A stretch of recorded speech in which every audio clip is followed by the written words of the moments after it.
se ve una caída en los mercados. Los tres índices ya dan un mes negativo en lo que es gráficos, así que vamos a pasar a verlos. Vemos que un gráfico mensual del Nasdaq y también del S&P 500, vamos a ver que el gráfico mensual se da una vela negativa. Y mira las veces que pasó que hubo una vela negativa, o sea, una vela roja en el gráfico mensual, como corrigió varias veces. Muy pocas veces fue que no se dio luego otro mes rojo y así. Acá tenemos un caso en particular donde no se dio eso, es decir, hizo un mes negativo y luego subió, pero hizo un máximo levemente arriba para después ya hacer una corrección más pronunciada, y acá se está dando algo parecido. Miren esto, tenemos velas rojas, tres velas mensuales rojas en el gráfico, acá también lo mismo, y acá también, y acá también. Entonces, ¿qué podemos esperar? ¿Qué es lo que está pasando? Básicamente, por un lado, desde diciembre que los inversores están apostando a que la Fed iba a recortar la tasa de interés varias veces este año, y eso ya como que se tiró a la basura. Por un lado, hay algunos que todavía piensan que en septiembre va a pasar esto, pero por ahora el mensaje que está dando la Fed es que no lo va a hacer este año por cómo vienen los datos. Entonces, ¿qué pasó?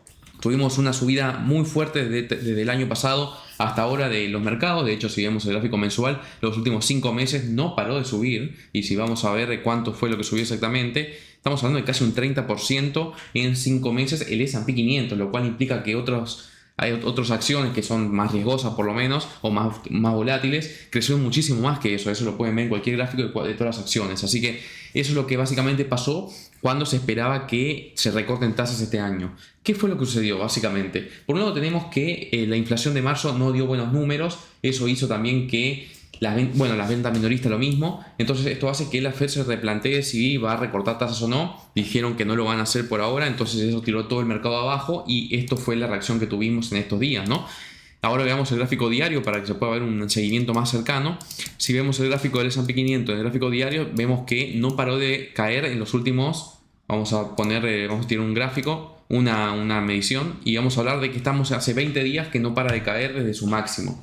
Entonces, ¿qué sucedió? Rompió la media móvil de 50, que no la rompía hace muchísimo tiempo. Si vemos el gráfico, vamos a ver que siempre que hizo apoyo desde que empezó a subir, que estamos hablando que empezó a subir, ya lo dijimos en el video anterior, desde octubre, no paró de caer, no paró de subir, hacer nuevos máximos. Claro, con la idea de que este año se iba a recortar la tasa varias veces. Ahora, ¿qué pasó? Llegamos a más o menos marzo, ¿qué pasó con estos datos negativos? Y dijeron, bueno, no se va a recortar la tasa este año. Y ahí empezó a corregir fuerte.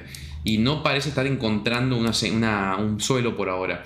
¿Cuál es el problema de toda esta subida? O mejor dicho, ¿cuál es la incertidumbre? Bueno, por un lado tenemos obviamente el problema que hay en Medio Oriente, que no sabemos si va a haber una escalada del conflicto o no. Entonces todavía hay incertidumbre con respecto a eso. Parecería estar aflojando un poco, pero no hay ninguna clarificación con respecto a eso por ahora.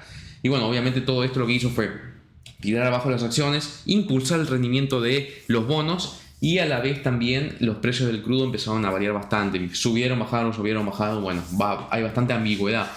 ¿Qué está sucediendo? Por un lado tenemos que algunos analistas son pesimistas, es decir, dicen que bueno, esto va a caer y va a corregir, y otros dicen que, las encuestas en particular, más que nada de los grandes fondos, dicen que son positivos o que son alcistas.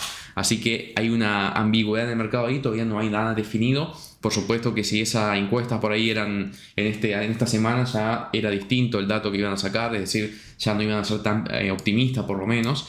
Pero lo que estamos viendo y que no se ve bastante bien, por un lado, es que hace ya 3 días o 4 que el mercado abre verde y termina rojo, y eso no suele ser una buena señal. Si hacemos un poquito más de zoom, vamos a ver que, miren por ejemplo acá vamos a ver que el mercado acá abrió verde, es decir, esta vela de acá abrió verde porque abrió con abrió en un precio, en un valor mayor que el cierre del día anterior, pero no solo que cerró gap, sino que también terminó abajo. Lo mismo en esta vela gigante de acá.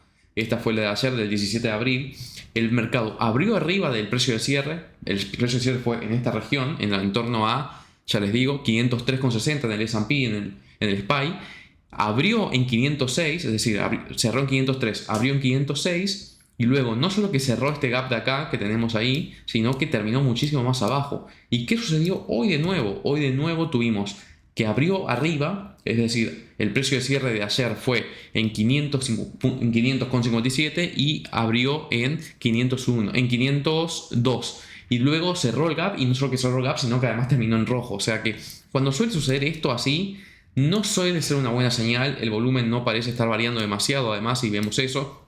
Por lo tanto, no se ve bastante bien, no se ve para nada bien. Recuerden que no solo que no hizo un suelo, sino que está abriendo en verde y cerrando en rojo, es decir que cada vez que el mercado sube, los inversores ven una posibilidad de vender y venden y por eso baja el precio. Entonces da una señal bastante negativa en ese sentido.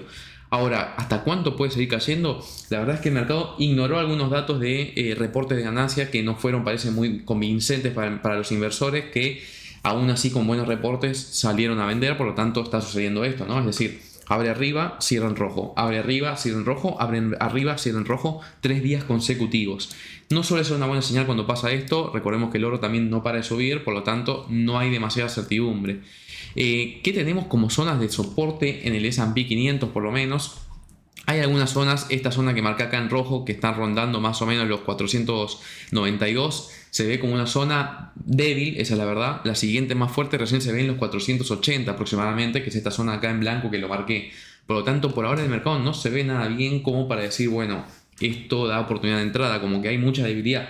Aparecen oportunidades, salen verde, pero termina cerrando en rojo. Así que hay que estar atentos. Si vemos los números, la mayoría la verdad es que está cerrando en rojo, con salvo algunas excepciones. Tenemos algunas mineras de Bitcoin, por ejemplo, que puede estar en verde ahora, pero después de una caída fuerte.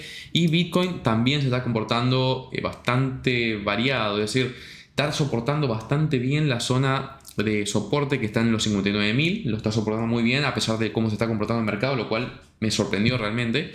Pero bueno, todavía no es un momento para decir, bueno, esto se ve bien. Es verdad que se ve bien con respecto al S&P 500, porque el S&P 500 corrigió muchísimo, Bitcoin se está manteniendo muy bien en el soporte, se viene el halving, así que hay que ver cómo sucede, cómo se comporta el mercado en ese momento con respecto a lo que son las criptos. Si te gustó este video, deja tu like y tu comentario pensando qué es lo que está pasando y nos vemos en el próximo video.